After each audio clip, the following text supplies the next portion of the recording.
Thanks guys for coming to my talk. I'm going to be talking about Kotlin Coroutines. It's going to be an intro talk with some Android focus to it, even though Coroutines is a Kotlin language feature. You can use it outside of Android. And it's essentially a new language feature for you to write asynchronous code. And you'll see it in a bit, but it kind of changes how you think about architecting and writing your asynchronous code. So I'm Nick Capurso. I'm an Android developer at Capurso. I've worked on their main mobile app as well as the wallet app. My contact info is there, and it's also at the end of the talk if you need it. Just a little bit about like prerequisites coming in. Everyone here is an Android developer with more or less Kotlin experience, I'm hoping. There's not going to be a heavy amount of Kotlin. I mean, it's going to be, like Coroutines is a Kotlin feature, but you don't need a whole lot of Kotlin background to understand it. Mostly as long as you're familiar with like lambdas and stuff, you'll be fine. We're doing asynchronous programming, so hopefully you know a little bit about that, and I listed some things in the past you might have used. So I'll start with a quick example, something we might want to build that I'll model with Coroutines. I'll talk about some of the other asynchronous solutions we have out there and why you may or may not want to choose those. And then we'll talk about Coroutines, how you use them, how you do cool things like cancellation, chaining things together, how you test them, and then at the end I'll talk about basically how to use them in an existing app and like production readiness. Alright, so for the framing example, just assume we're going to build some app. In this case, we're going to build some kind of emails app, so we have to make like an API call to go grab your emails, and we'll say like that API is protected by OAuth. So you have to get an OAuth token first, or they last for a while, so you might have one cached, and then you use that to make your emails call. And so why is this interesting from an asynchronous standpoint? Number one, you first have to go get an OAuth token. So if you don't have one or it's expired, you have to go get a fresh one. But they last fairly long, so it's also possible that you don't have to go to the network to get it, it's just cached somewhere. And that also means the primary operation you want to do, retrieving the emails, can then kick off two API calls if you don't have a token or it's expired. You get the token, then you use the token to get the emails. And it's possible the OAuth call could fail, like if the user doesn't have good connectivity. Then if the OAuth call fails, there's no point in making the emails call because you don't have a good token. And you may want to cancel. So if the user goes to a different screen, they give up, you want to have a nice way to cancel your API calls. So there's a lot of different ways you could architect an app like this. I'm going to go with this pattern just to come up with a good coding example for coroutines. So we have your UI layer, and then we have this abstraction to your cache in the network. We'll call it the repository. And the UI layer will say, hey, retrieve my emails. We have to do OAuth first, so that can either be a network call or that can be going to the cache. We have the token, and we use it to get the emails. And then at some point in the future, we'll return the asynchronous result to the UI to render. And so a lot of the interesting stuff here is really in the repository because it has to handle making the two call, or like orchestrating the OAuth call and the emails call and returning a result to the UI layer. And so we might write something like this. Our class repository takes in some reference to a cache, some reference to a network, and we'll have two functions on it, one to get your OAuth token, one to get your emails. So the interesting of the two is to get the emails because you have to get the OAuth token first. So we'll focus on that one. So what's the complication here? It's going to be an asynchronous call. So you have to let the caller know at some point in the future that the emails are ready. You have to have some sort of abstraction to do your threading. We want to be able to chain the two calls, the OAuth call and the emails call together really easily, and also be able to support cancellation. So like the simplest way you might do this is you just have callbacks. So now these two functions, they take in callbacks and they return nothing. And so your function might look like this. You retrieve emails, take in a callback that it receives the list of emails and does something with it. First thing we have to do is retrieve an OAuth token. That's going to take a callback, so we open our braces to respond when the token comes back. We're going to take the token and make the API call with our network layer. That's going to take a callback, so we open another brace, and that gets the emails, etc. You do some processing, and then you return the emails at the end. This is a very common sort of examples where callbacks can quickly get messy. Every time I have to do a chained operation, I have to increase my indentation level.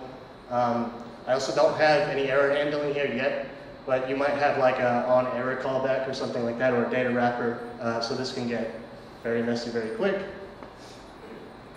And then, almost like semantically, our function is called retrieve emails, but it doesn't return anything. It kind of uses this callback that you pass into it to do its work. And there's no way to cancel with just what was written on the board. You have to do some sort of like add listener, remove listener kind of deal. So you might try again, and you might try features this time. Features are kind of nice because they do support cancellation. You can pass them around. So they're a little better. But if you don't really have a good library to use them on Android, the out-of-the-box support is kind of weak. And it's not very easy to sort of compose operations together with the feature support out of the box. And then you can go to RxJava. I actually don't have anything like bad to say about RxJava. It's really cool.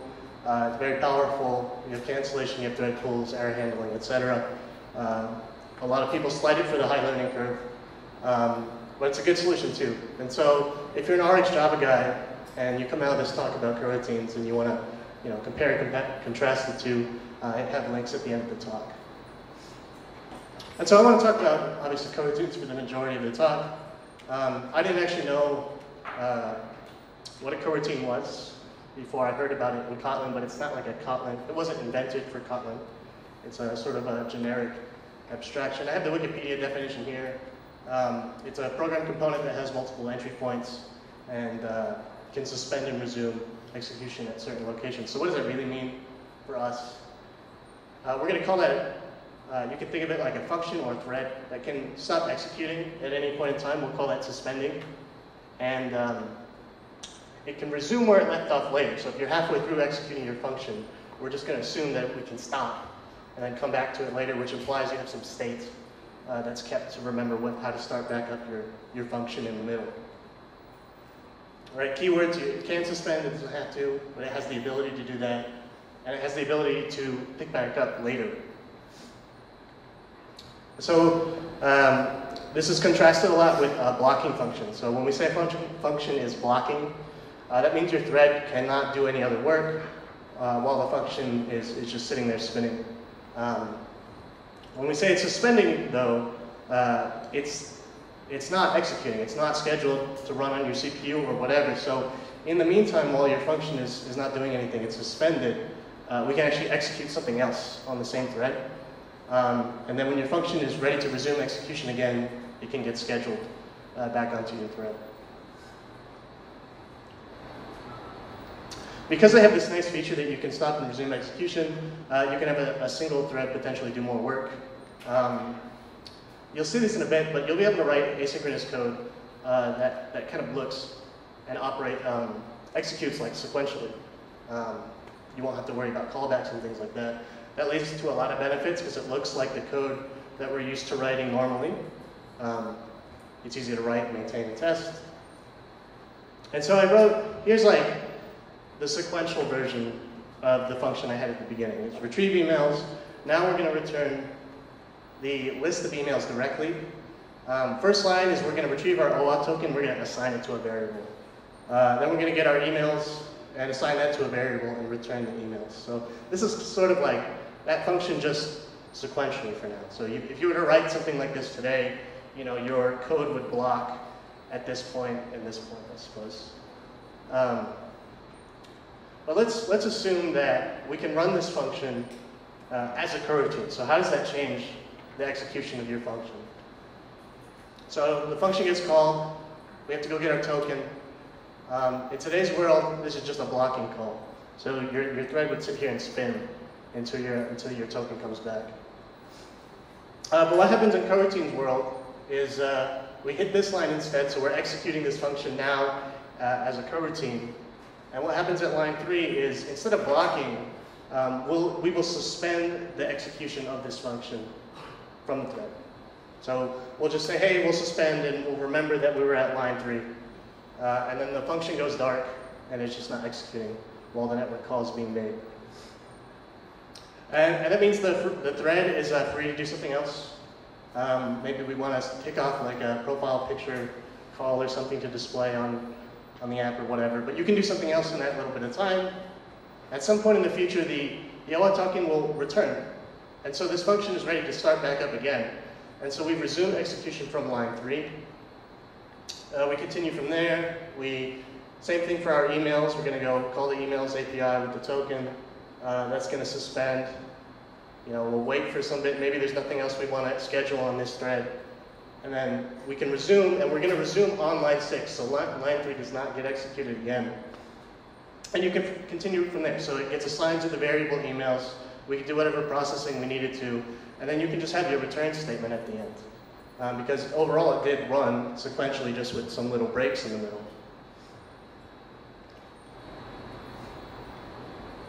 Now, that was sort of like hypothetical, like if we have this code and it can execute as a coroutine, how does that work out? Now what does Kotlin Coroutines give us, and how does that change this code? Really all you have to do is add a nice little keyword suspend. And now this function sort of gets the ability to suspend and resume execution. We're going to talk about it. It's not really magic, but the basics is you add that suspend keyword that marks this function as being suspendable.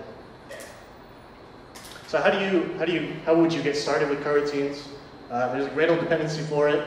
It's on JetBrains Kotlin.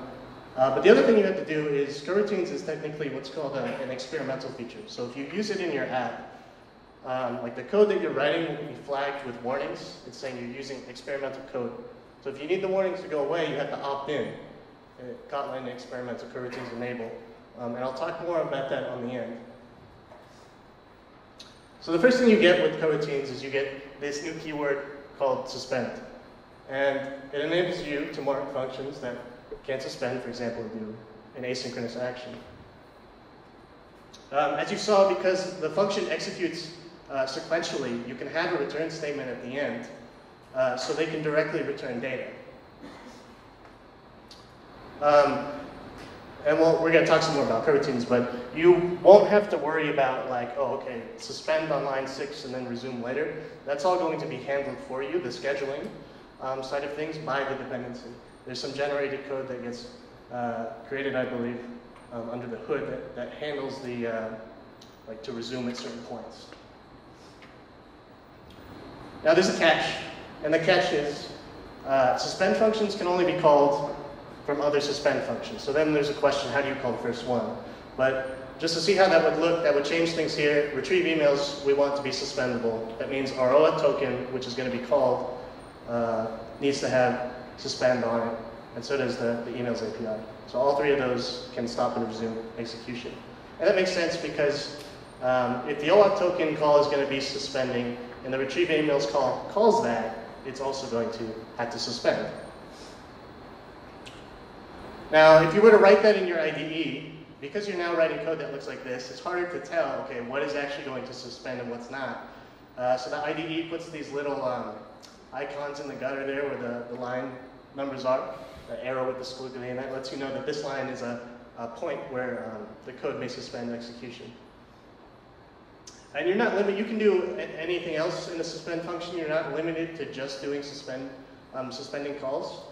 You can do regular things too, so here we changed it so it filters the emails for some search string. So like I mentioned, you're going to add suspend to these functions so that they will suspend execution to do some sort of asynchronous action. But how do you call the very first one? And so that problem is you can't call suspend functions unless you're in a coroutine. Like only coroutines have the ability to suspend and resume execution. So how do you actually start a coroutine in the first place? If you just tried to call that code Here we're in an onClick, just a regular function, and we try to call it. It'll complain that you can only call it from a coroutine or another suspension function.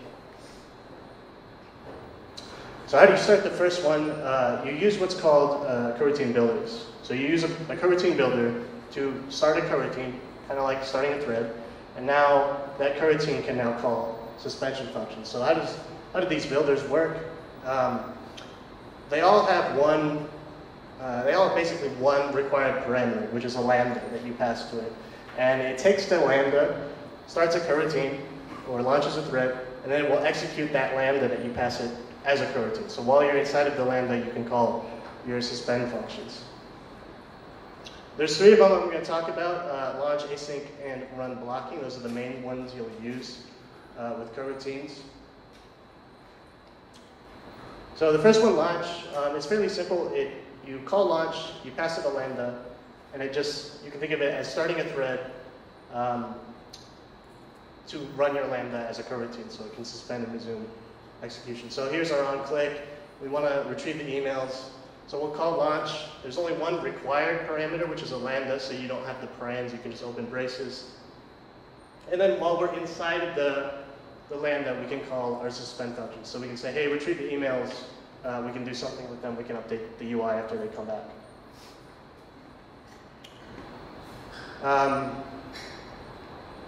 Just because this is the first builder I'm going over, I'll do the little threading diagram just so you can see how that works. So somebody calls the onClick method. Line 2, if there was any miscellaneous code that would execute, we would hit the launch. And at this point, the launch is going to, I'll talk about thread pools later, but it's going to spin up a thread that is able to execute as a coroutine. So that launch starts a thread. And you're executing it parallel at this point because the launch will return immediately, but then start a new thread for the operation you want to do. So line 11 down there, if there was any code, and line 6 run at the same time.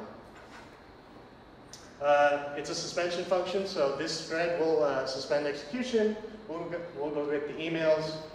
It'll come back at some point in time. We can resume execution, update the UI, whatever we need to do. So that was launch. Again, you pass it a lambda, and that lambda can execute as a coroutine. The next basic one is called async.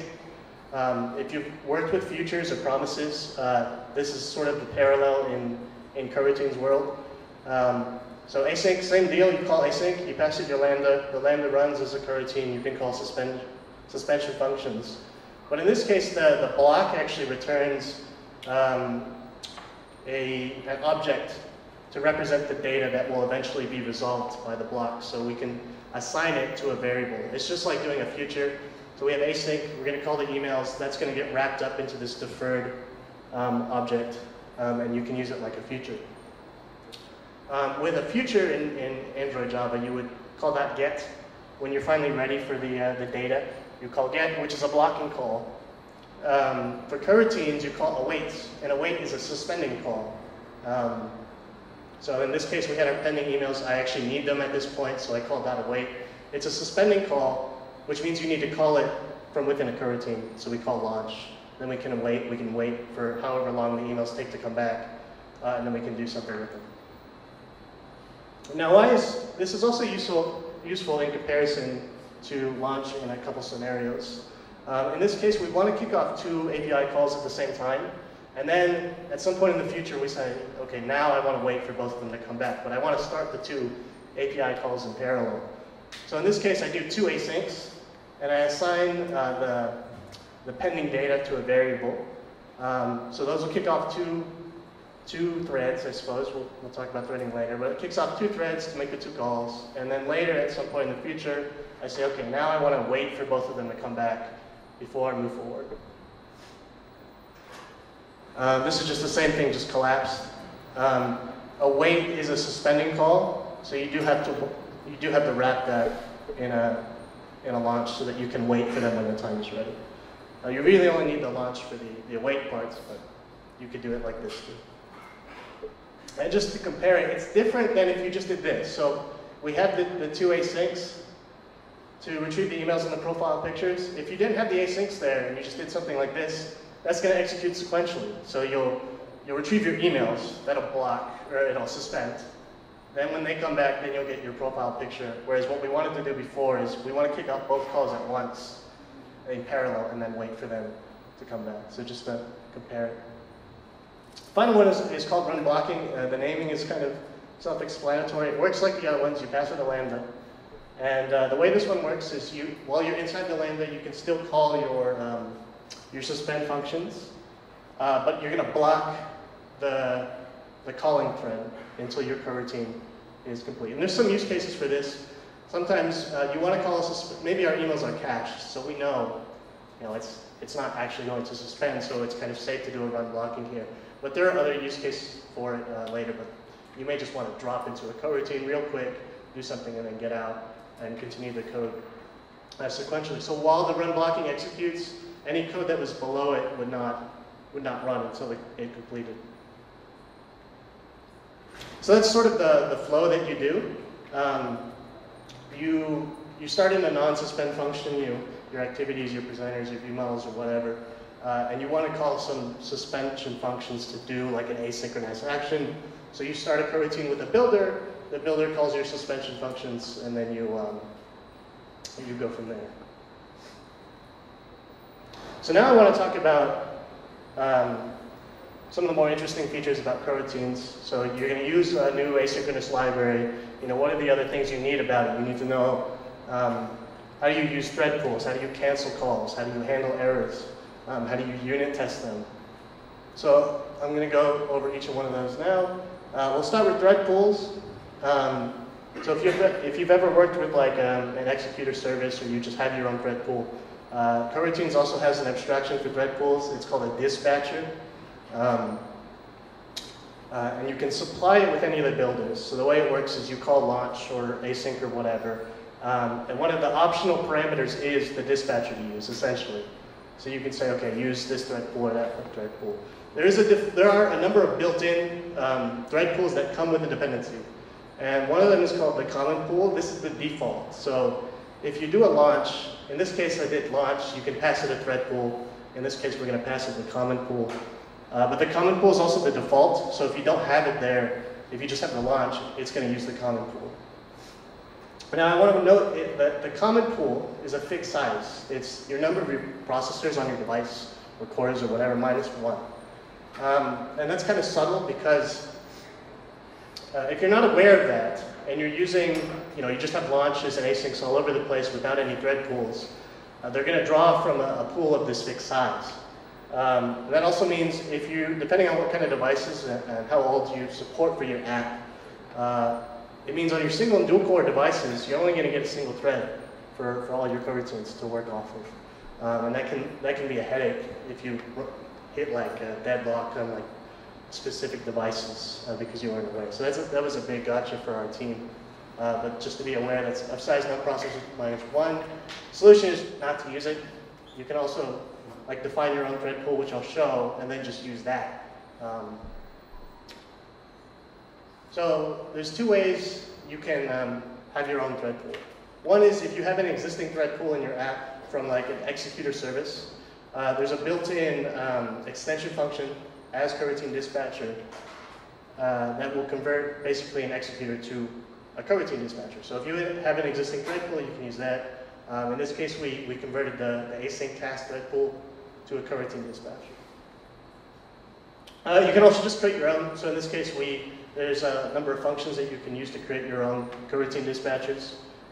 This one, new fixed thread pool context, takes in a number that you want, and then you can just use that for all your threading needs.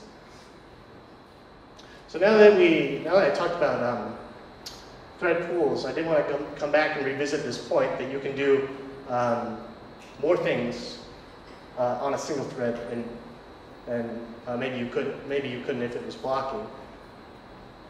So just as a quick example, I'm going to create a new thread pool of size 1. So we only have one thread. And we're going to do something like this. So we have two launches here. So we want to do we want two coroutines, but they can both execute on that same thread. The top one, it's going to do a thread sleep, which is a blocking call. It's going to wait for 5 seconds and then resume, but it's going to block that thread. And then it'll print the 1. And the second launch is just going to print the 2. And because the launches return immediately, they just try to schedule the operation, the lambda, to be performed as a coroutine. The first launch will run. It'll take that one thread, it'll begin sleeping, it's going to block the thread. And the second launch will then execute too. It's going to be queued up to run, but there's no thread to execute. So this one, there isn't really a surprise here. You're going to get your 5-second delay, you'll print the 1, now the thread is free to execute the second item, it'll print the 2. But if we swap in a suspending function, so in this case we're going to use delay, which is built in, it comes with the coroutines dependency. It's basically the suspension version of sleep. So now the same code will run. The first launch runs, our coroutine gets executed, it's going to delay, and so it just stops executing. There's a timer that gets set, and it's going to resume execution in 5 seconds. But because that's no longer executing, it's no longer blocking the thread, we can actually run the second launch there. So this one will output the 2, and then a 1 after the 5-second delay. So even though we're using a single thread, in this case we were able to do 2 things. There's also what's called the unconfined built-in thread pool. It's not really a thread pool, it will run your coroutine on the same thread that you called it from, if you ever need that capability. Sometimes it's useful for testing.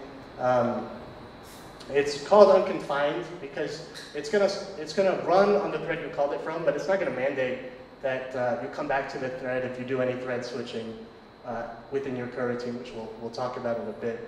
But it's not confining execution to the thread that you started on. For Android, we want to be able to switch onto the UI thread to do things. There's a separate dependency, -Android, that allows you to swap onto the UI thread to do things. This basically functions as a run on main thread. So you might be tempted to do something like this, where you want to make an API call or do something asynchronous, and then update the UI after. You have to be on the UI thread to touch the views and stuff. So you might do something like this, where we do launch, and we pass UI as the thread pool. And so, okay, cool, we'll go get our emails, and then we're gonna, in this case, we update an adapter, maybe we update a text view title or something like that. Because we want the last 2 lines there to execute on the UI thread. But what's gonna also happen here is the implementation of retrieve emails is also going to run on the UI thread. So this code that we saw earlier is going to run on the UI thread. And depending on how your network stack is set up, maybe you risk having a network on main thread exception. So really what you want it to do is you want this stuff to happen on a background thread, but then you want to switch to the UI to update the UI. So to do that with coroutines, you use with context. And that's just, that just tells your coroutine to swap to a new thread.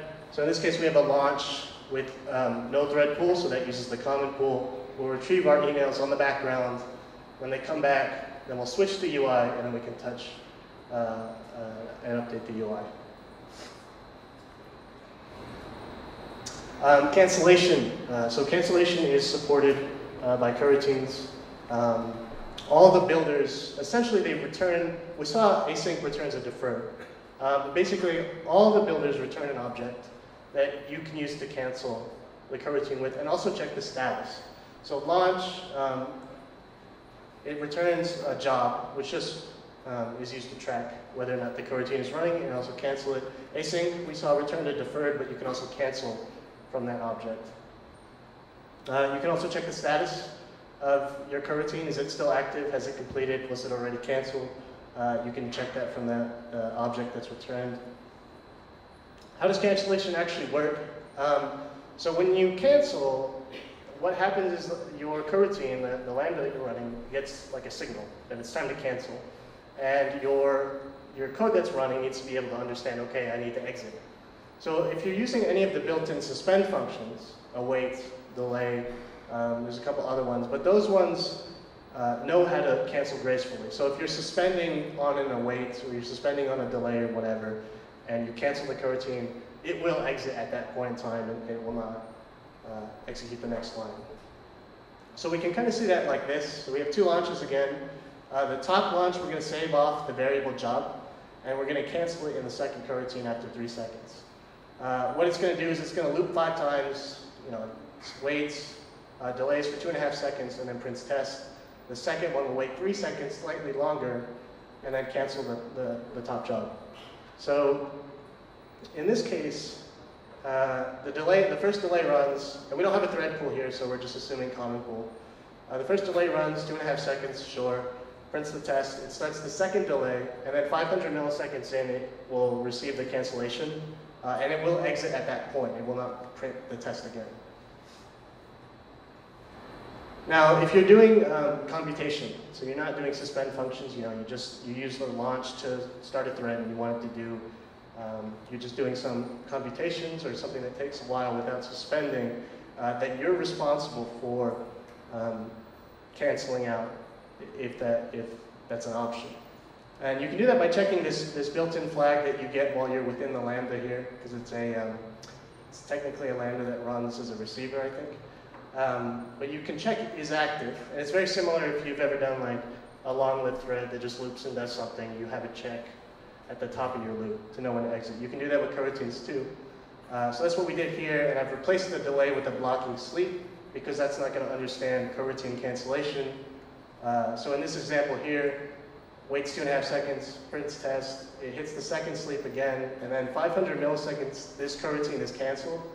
But the sleep is not able to understand to exit at that point. So you actually get the test printed one more time, then when you come back up, is active, it'll be set to false because it's canceled, and you exit. But this one you get test printed twice. Now you can go pretty far with cancellation. If you've ever done like RxJava and you have like all sorts of streams set up where you're doing a lot of asynchronous things and you want to cancel them all at once, you don't want to keep a reference to every single thing and then just cancel them all. You want to like put them in like a composite thing that you can cancel. You can do that with coroutines too. I don't want to go too far down this because it requires me to talk about a lot of other things as well. But you can set something up, and I'll show a little bit of it on the next slide, but you can set something up to just cancel like multiple downstream jobs in one call, and also handle like if you're nesting jobs together. It kind of looks like this, where you can set up like an empty job, and then there's an optional parameter called parent when you call the builders. So you can say, okay, these two coroutines, link them up to this empty job here, and then when you're ready, you can call cancel, which will cancel both of them. So just a small look at what that would look like, but you can do those sorts of things. So error handling is kind of interesting now.